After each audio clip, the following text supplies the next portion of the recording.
Kidney सिकुड़ने को kidney shrinkage कहते हैं। किडनी की समस्या में किडनी सिकुड़कर छोटी हो जाती है। ये किसी भी कारण से हो सकती है, इसका कोई एक प्रमुख कारण नहीं है। स्वागत है आपका हमारे YouTube चैनल किडनी ट्रीटमेंट इन आयुर्वेदा में, जहां हम आपको किडनी से जुड़ी जरूरी जानकारी देते हैं। आज हम बात करने वाले हैं किडनी श्रिंकेज के बारे में, जिसमें हम इसके कारण और इसके उपचार की जानकारी आपको देंगे। बढ़ते हैं अपने विषय पर और जानते हैं किडनी श्रिंकेज के बारे में कुछ महत्वपूर्ण बातें। किडनी श्रिंकेज होना किडनी खराबी की ऐसी स्थिति है जिसमें किडनी सिकुड़कर छोटी हो जाती है। सामान्यतः किडनी का आकार लगभग 10 से 12 सेंटीमीटर लंबा, 5 से 6 सेंटीमीटर चौड़ा और 3 से 4 सेंटीमीटर मोटा होता है। जब किडनी में श्रिंकेज होती है तब श्रिंक किडनी को एट्रोफिक किडनीज भी कहा जाता है। श्रिंक हुई किडनीज सही तरीके से अपना काम नहीं कर पाती और शरीर को कई तकलीफों का सामना करना पड़ता है। तो ये थी किडनी श्रिंकेज के बारे में कुछ ज़रूरी बातें। बढ़ते हैं आगे और जानते हैं किडनी श्रिंकेज के लक्षणों के बारे में। जानते हैं आपके शरीर में ऐसे कौन से लक्षण दिखाई देते हैं जिनसे किडनी श्रिंकेज का पता चलता है। सबसे पहला है शरीर में सूजन जैसी समस्या होना।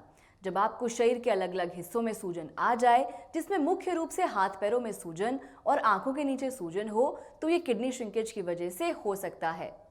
अगला लक्षण है यूरिन में बदलाव नजर आना। किडनी श्रिंकेज होने पर आपको यूरिन से जुड़े बदलाव खुद नजर आ सकते हैं। इसमें सबसे प्रमुख है प्रोटीन लॉस और यूरिन के रंग में बदलाव। इसके अलावा अगला है यूरिन में ब्लड नजर आ सकता है। किडनी श्रिंकेज का अगला लक्षण है पीठ में असहनीय दर्द होना।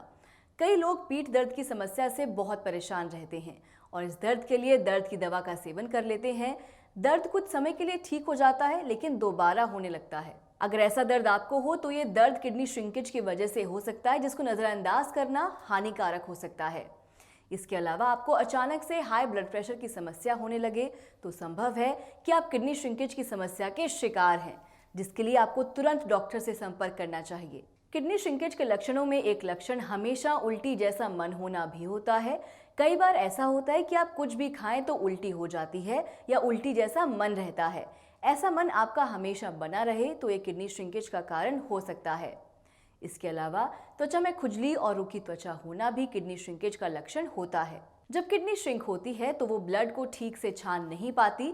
इससे ब्लड की गंदगी त्वचा में इन्फेक्शन, खुजली या रूखी त्वचा का कारण बन जाती है। ये है किडनी श्रिंकेज के लक्षण, जिनको अनदेखा करना आपके लिए हानिकारक हो सकता है।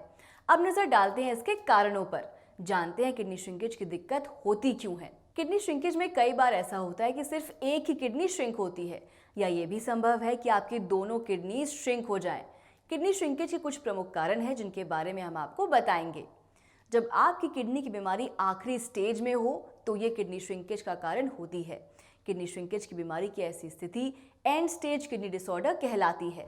किडनी श्रिंकेज का दूसरा कारण है जब शरीर की नसें सिकुड़ने लगती हैं और इसके कारण रक्त संचार ढंग से नहीं हो पाता।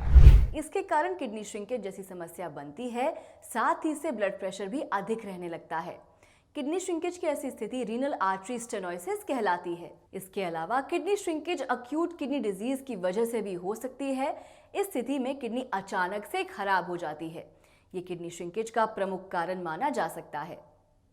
आखिर में किडनी श्रिंकेज होने का एक कारण है क्रॉनिक किडनी डिजीज। किडनी खराबी की स्थिति में किडनी लंबे समय से खराब रहती है, जो किडनी श्रिंकेज का कारण हो सकती है। इन सभी कारणों को देखकर इस बात का पता तो चल ही गया होगा कि किडनी श्रिंकेज किडनी से जुड़ी बीमारी है। इसके लिए आपको उचित इलाज लेना चाहिए। अब बात करते हैं इसके इलाज की। आपको बता दें कि किडनी श्रिंकेज का इलाज आयुर्वेद में संभव है। आयुर्वेद किडनी श्रिंकेज को प्राकृतिक तरीके से ठीक करता है और इसका आपके शरीर पर कोई दुष्प्रभाव नहीं पड़ता। आयुर्वेद के इलाज के अंतर्गत आपको दवाइयों के साथ साथ अपने आहार में और साथ ही अपनी दिनचर्या में कुछ बदलाव करने की आवश्यकता होती है। इसके साथ ही आप अपने जीवन में बदलाव करने के लिए आयुर्वेद को शामिल कर सकते हैं। अगर आप अपने जीवन में आयुर्वेद को शामिल करते हैं तो आप स्वस्थ रहते हैं। साथ ही आप आयुर्वेदिक उपचार से किडनी में होने वाली सभी समस्याओं से दूर रहते हैं। अगर आपको किडनी श्रिंकेज की समस्या है तो आयुर्वेदिक इलाज के लिए कर्मा आयुर्वेदा से संपर्क करें। कर्मा आयुर्वेदा का इलाज आपको किडनी श्रिंकेज की समस्या से निजात दिलाएगा। कर्मा आयुर्वेदा का आयुर्वेदिक उपचार पूरी तरह प्राकृतिक है, जिसका कोई साइड इफेक्ट नहीं होता। यहाँ इलाज जड़ी बूटियों द्वारा किया जाता है, जिसकी कोई हानि नहीं है। अगर आप किडनी की समस्या से परेशान हैं तो आप कर्मा आयुर्वेदा से संपर्क जरूर करें। कर्मा आयुर्वेदा में किडनी का सफल इलाज पूरी तरह प्राकृतिक तरीके से किया जाता है, जिसका कोई साइड इफेक्ट नहीं होता। कर्मा आयुर्वेदा के इलाज में ना तो डायलिसिस की जरूरत होती है और ना ही किडनी ट्रांसप्लांट की। आप किडनी की समस्या के लिए कर्मा आयुर्वेदा से संपर्क जरूर करें। तो आज के लिए बस इतना ही। अगर आपको हमारी वीडियो पसंद आई हो तो इसको लाइक और शेयर जरूर करें। आप अपने विचार और सुझाव हमें कमेंट के माध्यम से दे सकते हैं। अगर आप किडनी की किसी भी समस्या का समाधान चाहते हैं तो इसके लिए हमसे संपर्क जरूर करें। हमारा नंबर आपकी स्क्रीन पर मौजूद है। विदा लेने से पहले आपको बता दें कि कैसे कर्मा आयुर्वेदा में आपको किडनी का सफल इलाज मिलता है। कर्मा आयुर्वेदा उपचार केंद्र में हजारों किडनी के मरीजों ने इलाज लिया और वो पूरी तरह स्वस्थ होकर अपना जीवन जी रहे हैं।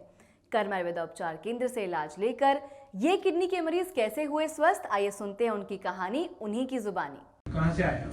रोहिणी सेक्टर 3 से। अच्छा, जब आए थे क्या दिक्कत हो रही थी पेशेंट को? बहुत ज़्यादा दिक्कत, मतलब पेट में दर्द, उल्टी और मतलब बैठ भी नहीं पा रहे थे। अब उससे काफ़ी फर्क है। अच्छा, तो जब आए थे क्रेटिनिन कितना था? 12। 12। डायलिसिस करा रहे थे जब आप? हाँ जी, 5 डायलिसिस हो चुके हैं। 5 डायलिसिस। अच्छा, उसके बाद फिर आपने जब ट्रीटमेंट शुरू कराया उसके बाद डायलिसिस कराए आपने? नहीं, जब से नहीं कराया मैंने। मेरे को जुलाई से मैं दवाई ले रही हूँ। जुलाई से, अब ये जुलाई साल होने वाला है, तब से डायलिसिस नहीं कराया। अच्छा, 1 साल से मतलब आपने डायलिसिस नहीं कराया? डायलिसिस नहीं कराया। अच्छा, तो अभी क्रेटिनिन कितना आ रहा है आपका? अब 4 है। दिखाइए एक बार इसको। हाँ जी। दिखिए मुझे।